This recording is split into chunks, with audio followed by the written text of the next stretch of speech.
Good morning to all my dear students of class 7th. Today I am here to teach you all the subject moral values.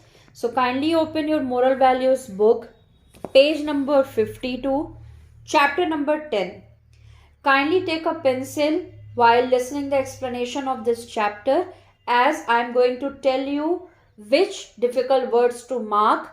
Those words you will underline according to me.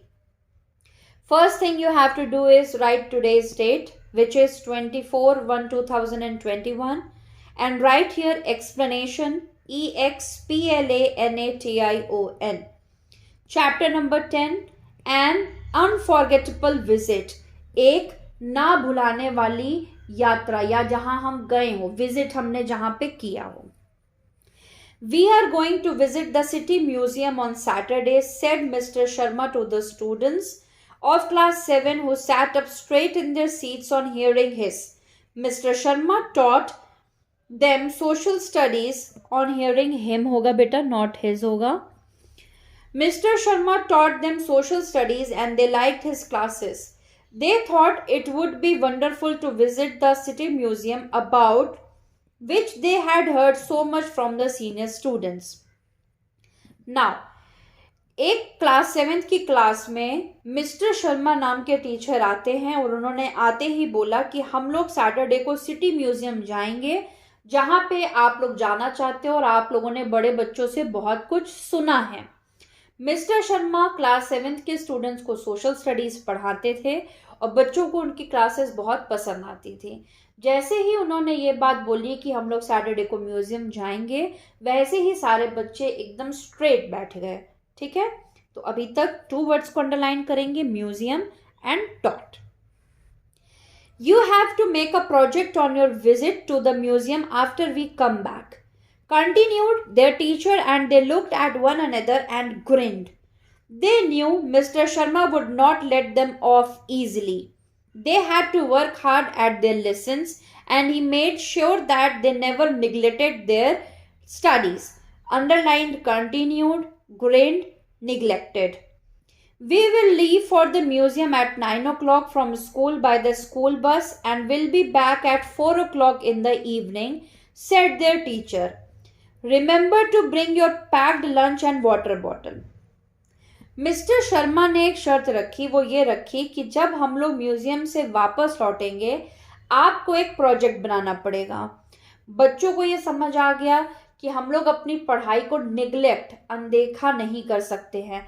हमें बहुत मेहनत करनी पड़ेगी, ये तभी हमको घुमाने ले जाएंगे. मिस्टर शर्मा ने बताया कि हम लोग सैटरडे को म्यूजियम के लिए 9 बजे निकलेंगे स्कूल की बस से और 4 बजे शाम तक वापस आ जाएंगे. आप लोग अपने साथ पैक किया हुआ लंच और पानी जरूर रखिएगा. The whole day at school, the students could think of nothing but the trip. They were impatiently waiting for Saturday. Underline the word impatiently. How wonderful it would be to spend a day together without books, without lessons, and most important of all, without homework. They wished they could have break like this every month. जैसे ही बच्चों को ये notice मिली कि उनको trip में लेके जाया जाएगा म्यूजियम, बच्चे पूरा दिन उस ट्रिप के बारे में सोचने लगे, खुश होने लगे और वो सैटरडे तक का उनसे वेट भी नहीं हो रहा था. उनको ये लगने लगा कि वाह, ये दिन कितना अच्छा बीतेगा बिना पढ़ाई के, बिना लेसन्स के और सबसे इम्पोर्टेंट बिना होमवर्क के. काश हर महीने में एक दिन हम लोग को ऐसा मिला करे. On Saturday, they were assembled in the school compound at 8:30 a.m. with their little notebooks, pens, lunch boxes and water bottles. Saturday finally आ गया. वो सारे assemble यानी इकट्ठे हुए. Underline the word assembled. School के कंपाउंड में सुबह 8:30 बजे. सबके हाथ में छोटी नोटबुक्स थी क्योंकि उनको कुछ ना कुछ लिखना था, जिसके आधार पे वो वापस आने के बाद प्रोजेक्ट बनाने वाले थे. पेन थे सबके पास, लंच बॉक्सेस थे और वाटर बॉटल थी. Mr. Sharma was happy to see them all ready and waiting near the bus when he came into the school. Mr. Sharma भी खुश हुए कि सारे बच्चे जो हैं 8:30 बजे ही तैयार खड़े हुए हैं अपने अपने सामानों के साथ. जैसे ही मिस्टर शर्मा स्कूल एंटर हुए, उन्होंने ये नज़ारा देखा. Have you got your identity badges? सबसे पहला क्वेश्चन उन्होंने पूछा, आप लोगों के पास आपका आइडेंटिटी बैजेस है? स्कूल्स के द्वारा आइडेंटिटी कार्ड दिया जाता है, उसके बारे में. He asked and they all said they had. उन्होंने पूछा और सारे बच्चों ने बोला कि हाँ सर, हम लोग ने रख लिया है. Keep close together and don't wander away by yourself, he said. उन्होंने कहा आप सब लोग एक साथ रहिएगा, अलग अलग घूमने ना चले जाइएगा कि मुझे ढूंढने में प्रॉब्लम हो. I don't want to lose any of you. मैं आप में से किसी को भी खोना नहीं चाहता हूं. The students smiled and Surveen immediately thought of her sister Aisha who was lost in the mall and then found. बच्चे हंसने लगे और उसमें से एक बच्ची थी सुरवीन. वो तुरंत जो है उसको एक ख्याल आ गया कि कैसे उसकी बहन आयशा एक बार मॉल में जब वो लोग घूमने गए थे खो गई थी और बाद में मिली थी. Underline the word identity, badges, wander, immediately and boarded. They boarded the bus and soon they were off to the museum which was just half an hour's drive from the school. Finally 9 बजे बस चलने लगी. बस जो है सिर्फ school से आधे घंटे की दूरी पर थी. Will we get to see some rare coins, sir? asked Vicky, who was an avid collector of old coins. Underline the word avid. अब बच्चों में से एक बच्चा था विक्की, जिसको जो है बहुत ही ज्यादा शौक था पुराने सिक्कों को इकट्ठा करने का. तो उसने यही प्रश्न अपने टीचर से पूछा, सर क्या हमें म्यूजियम में पुराने सिक्के देखने को मिलेंगे? He had placed them under the glass top of his table and proudly showed off his collection to all his friends. You will see not only coins but also the clothes and the ornaments people wore so many hundreds of years ago, said Mr. Sharma. Vicky को पुराने coins collect करने का इतना शौक था कि उसने अपने रूम के टेबल पे एक ग्लास जार में सारे कॉइन्स इकट्ठे करके रखे हुए थे और वो अपने फ्रेंड्स को खूब खुशी खुशी वो दिखाता था कि ये मेरा कलेक्शन है. मिस्टर शर्मा ने विक्की के पूछने पर बताया कि ना केवल पुराने सिक्के बल्कि आप वहां पे पुराने लोगों द्वारा पहने हुए कपड़े, ऑर्नामेंट्स, ज्वेलरी भी देखोगे जो पुराने लोग पहनते थे. Kanika and Surveen immediately pricked up their ears. Kanika और सुरवीन ने क्या किया? Both wanted to be dress designers when they grew up and were very interested in clothes and jewelry. उन लोग को बड़ा शौक था दोनों को डिजाइनर ड्रेसेस पहनने का और वो लोग बहुत एक्साइटेड थी ड्रेसेस और ज्वेलरी देखने के लिए. I will make sketches of those dresses in my notebook. और उसमें से कनिका ने सुरवीन के कान में क्या बोला कि मैं जो है वहां पे जो कपड़े होंगे उनके स्केचेस बना के लाऊंगी. और सुरवीन ने क्या कहा? और कहा कि सुरवीन तुम जो है ऑर्नामेंट्स के स्केचेस बनाना. ठीक है. कनिका ने बोला कि मैं वहां पे स्केच बनाऊंगी कपड़ों का और तुम जो है ऑर्नामेंट्स और ज्वेलरी का स्केच बनाना. Both were now lost in the world of dress making, thinking of the celebrities who would come to them to get their dress designed. अब क्या हुआ? दोनों अपने ही वर्ल्ड में खो गई कि हम लोग अब जो है डिजाइनर्स बन जाएंगे, ज्वेलरी और ड्रेसेस डिजाइन करेंगे, बड़े बड़े एक्टर्स, सेलिब्रिटीज, हीरो हीरोइंस हमारे पास आएंगे कपड़े और गहने खरीदने के लिए. Soon they were at the gates of the museum and Sam looked up at the building which was old but majestic. जैसे ही वो लोग म्यूजियम के गेट तक आए, सैम ने देखा कि इतना बड़ा, इतना सुंदर सा गेट है. ठीक है. ऊपर पहले वर्ड्स को अंडरलाइन कर लीजिए. Avid, ornaments, pricked, designers, sketches, ornaments and whispered. यहाँ पे मैजेस्टिक को अंडरलाइन करिए. They were the first visitors at the museum had just opened. वो म्यूजियम के पहले विजिटर थे सैटरडे के दिन, क्योंकि म्यूजियम तुरंत ही खुला था. They walked in with the teacher and were welcomed by the receptionist who greeted them pleasantly and handed over 4 brochures which gave details of the different rooms and the exhibits. Now, जैसे ही वो लोग अपने teacher के साथ enter हुए, उनका welcome किया गया रिसेप्शनिस्ट के द्वारा. जब भी आप किसी हॉस्पिटल में जाते हैं, या किसी जगह पे जाते हैं तो एंटर करते ही टेबल पे कोई आदमी या लेडीज बैठे रहते हैं जिनसे आप डिटेल्स ले लेते हो कि कहाँ पे क्या करना है।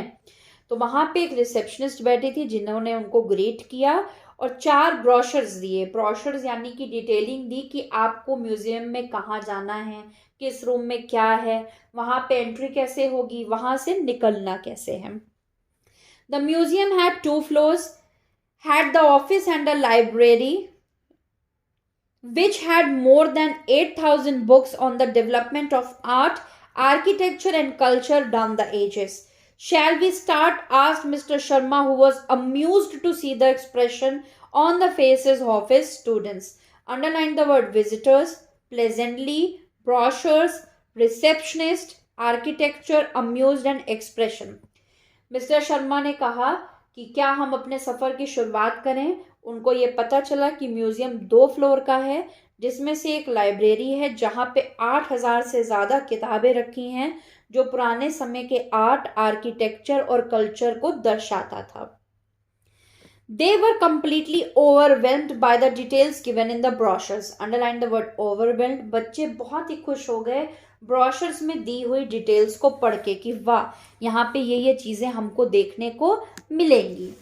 They went to the first floor where 2 rooms were full of beautiful paintings. वो सबसे पहले फर्स्ट फ्लोर में गए जहाँ पे 2 कमरे सिर्फ और सिर्फ सुंदर पेंटिंग्स से भरा था।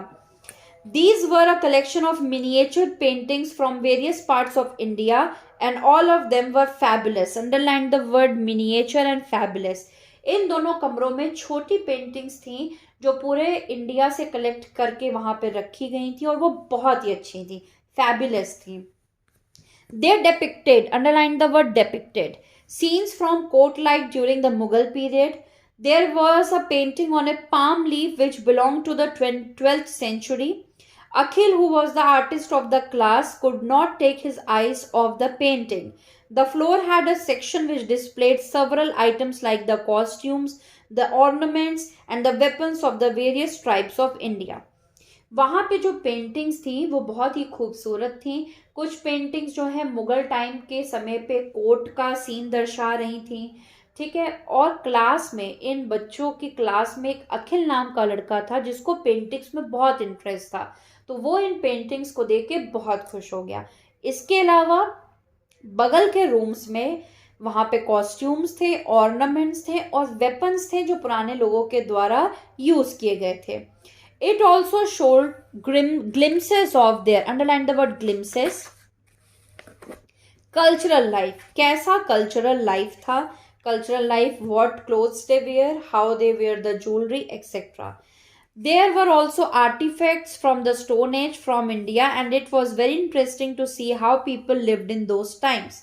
There was a gallery exclusively for coins, underline the word exclusively. And Vicky looked at the different coins with great interest. They had coins dating from the 6th century and some of them were gold and silver coins. पुरानी चीज़ों से हमें पता चलता था कि पहले कैसे लोग रहते थे, क्या पहनते थे, क्या क्या उनका कल्चर था। अब वहाँ पे एक गैलरी थी जहाँ पे पुराने सिक्के थे। ये देख के सबसे ज़्यादा खुश कौन हुआ? विक्की। क्यों? क्योंकि उसको कॉइन्स को कलेक्ट करने का बहुत ज़्यादा शौक था। Then came the section that Kanika and Surveen were looking forward to. अब फाइनली वो सेक्शन आया जिसके लिए सबसे ज़्यादा कनिका और सुरवीन एक्साइटेड थी, यानी कि ज्वेलरी और कपड़ों का। They came to the second floor where they saw richly embroidered textiles and exquisitely carved wooden and metal items. Underline the word exquisitely carved. These were beautiful pottery from China, Japan, and silverware from India. There were precious stones, rocks, and minerals, and a variety of animal skeletons. Underline the word skeletons. All of them were well preserved and maintained. Underline the word preserved. The color of the pottery was vivid and bright, and the students were spellbound to see how the ceramic pots gleamed in the sunshine streaming in through the window. Underline the word gleamed. इसके बाद जब वो लोग second floor में आए, उन्होंने देखा यहाँ पे रिचली एम्ब्रॉयडर्ड टेक्सटाइल्स थी, यानी कि सोने की तार से कढ़ाई की हुई टेक्सटाइल, जहाँ पे कपड़ों में काम होता था सोने की तार से, सिल्वर की तार से, ठीक है। इसके अलावा पॉटरीज जो कि बहुत ही सुंदर तरीके से पेंट करके रखी हुई थी, जो शाइन करती थी। कुछ एनिमल्स के स्केलेटन्स जिनको प्रिजर्व करके रखा हुआ था कि वो खराब ना हुए। सारे बच्चों के पास शब्द नहीं थे बयां करने के लिए कि वो ये चीजें देख के कितने खुश थे। स्पेल बाउंड, जब आपके पास बोलने के लिए कुछ रह नहीं जाता, आप किसी चीज को देख के इतना हैप्पी हो जाते हो कि आपको समझ नहीं आता कि आप क्या बोलो। It is time to have lunch, said Mr. Sharma, and the students were surprised to see how the time had flown. Underline the word flown. So, ऊपर जो है अंडरलाइन कर लीजिए word, skeletons, preserved, spellbound, ceramic and gleamed. After lunch, there is a short documentary film for 45 minutes on how civilization developed, and you will find it informative and enjoyable. अब mister Sharma ने बोला ये समय है lunch करने का। इसके बाद हम 45 मिनट की एक डॉक्यूमेंट्री फिल्म देखेंगे जिसको देख के आपको पता चलेगा कि सिविलाइजेशन में डेवलपमेंट कैसे हुआ। इससे आपको बहुत अच्छी इंफॉर्मेशन मिलेगी और आप इस फिल्म को एंजॉय करेंगे। तो बच्चों ने सोचा देखो कितनी जल्दी टाइम बीत रहा है। The documentary was indeed very interesting and they all liked it. It was now time to visit the library and the garden attached to the museum. The garden had some old trees and a rose garden. They could not see any roses as it was not the season for flowers, but they saw some bright sunflowers nodding their heads in the breeze as if to bid them goodbye. Documentary सबने देख ली, सबको documentary बहुत पसंद आई। इसके बाद वो लोग library की तरफ गए और गार्डन की तरफ गए। गार्डन में जो है कुछ पुराने पेड़ और रोज गार्डन था, लेकिन वहां पे अभी रोज नहीं थे क्योंकि ये सीजन नहीं था। लेकिन कुछ सनफ्लावर्स थे जो हवा से हिल रहे थे। नॉडलिंग का मतलब होता है जब आप लोग सर अपना हिलाते हो हाँ बोलने के लिए। तो बच्चों को ऐसा लग रहा था जैसे ये सनफ्लावर्स हमको बाय बोल रहे हैं। They went to thank the receptionist and write their observations and suggestions in the visitors' books. Do you have any suggestion to give? Asked their teacher, and Akhil said, Sir, it would be good if they could put up some tablets of life in their prehistoric age. Mr. Sharma wrote down the suggestion and they boarded the bus to go home. What a lot they had seen. Sam made up his mind to make an entry of the day's events in his diary. After going home, he had started maintaining a diary only that year and was eager to write in it every day. Okay. So finally वो लोग अपने घर की तरफ निकलने वाले थे। उसके पहले वो लोग रिसेप्शनिस्ट के पास गए उनको थैंक यू बोलने के लिए, ब्रोशर्स के लिए कि आपने हमें गाइड किया क्या देखना चाहिए। रिसेप्शनिस्ट ने पूछा क्या आपके पास कुछ सजेशन है जिससे हम अपने म्यूजियम में सुधार कर सकते हैं। तो एक अखिल बच्चे ने सजेशन दी जिसको जो है मिस्टर शर्मा ने उनकी डायरी में लिख दिया। अब सब लोग घर की तरफ निकल पड़े थे। सैम बहुत ही खुश था। सैम ने उसी दिन से डायरी लिखनी शुरू की जिसमें वो अपने डे टू डे लाइफ के बारे में लिखने लगा। तो ये था हमारा चैप्टर का explanation and unforgettable visit, chapter number 10। अब हम इसी पे बेस्ड एक्सरसाइजेस सॉल्व करते हैं। Given on page number 55, kindly write today's date here also. Choose and write the correct option. Number 1, mister Sharma taught the students. Mister Sharma बच्चों को क्या पढ़ाते थे? Social studies. So take social studies and write here. Second, the class would leave for the museum at dash from school by the school bus. Class कितने बजे school से निकलने वाली थी म्यूजियम के लिए? सुबह के 9 बजे। So right here 9 o'clock। Third, Vicky was an avid collector of dash. Vicky को क्या कलेक्ट करने का शौक था? पुराने सिक्के, means gold coins. Number 4, the students and the teacher were welcomed by the dash. Students और टीचर को किसने वेलकम किया? रिसेप्शनिस्ट ने। Sam had started maintaining a dash only that year and was eager to write in it every day. इस पूरे सफर के बाद Sam ने क्या लिखना शुरू किया? Diary. So right here diary. Fill in the blanks. Number 1, it would be wonderful to dash the city museum. Visit. Number 2, the students knew that Mr. Sharma would not let them off easily. Number 3, on Saturday the students were assembled in the school compound at 8:30 a.m. Vicky had placed old coins under the glass top of his table. Sorry, this thing I have mistaken in the explanation. Vicky ने जो है अपने table के ऊपर glass रखा हुआ था, glass मतलब कांच का ग्लास, और उसके नीचे सिक्के बिछाए हुए थे, ना कि ग्लास के जार में. तो ये आप लिख लीजिएगा glass. There was a painting in the city museum on a palm leaf. वहां पे एक पेंटिंग थी, किस चीज में? पाम लीफ पे. So number 1 visit, easily, compound, glass and palm leaf. Right, true or false?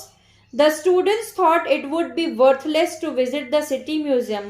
क्या स्टूडेंट्स को ये लगा था कि म्यूजियम जाना बेकार होगा? नहीं, स्टूडेंट्स बहुत हैप्पी थे, खुश थे, एक्साइटेड थे. तो ये स्टेटमेंट गलत है. This is false. So right here false. Mr. Sharma advised the students to remember to bring their packed lunch and water bottle. Yes, mister Sharma ने बोला था कि आप लोग अपना लंच और वाटर बॉटल लेके आइएगा. तो this is true. Write here true. Third, Surveen sisters Ayesha was once lost in the mall and then found. Yes, Surveen की बहन आयशा एक बार मॉल में खो गई थी और फिर मिल भी गई थी. ये स्टेटमेंट सही है. So right here true. Fourth, the museum had a library which had more than 8,000 books on action movies and dramas. No, वहां पे लाइब्रेरी जरूर थी. हाँ, 8,000 से ज्यादा बुक्स जरूर थी, लेकिन वो एक्शन मूवीज और ड्रामा पे बेस्ड बिल्कुल नहीं थी. तो ये स्टेटमेंट फॉल्स है. आप इस स्टेटमेंट में लिखेंगे F means false. Number 5, the colour of the pottery was vivid and bright and the students were spellbound. Yes, this is true. There was beautiful dress from China, Japan and South Africa. False. This is false. So chapter number 10, explanation and exercise is done today. Question answers you will get in the homework in your application. So that's all for the today's class. Thank you very much.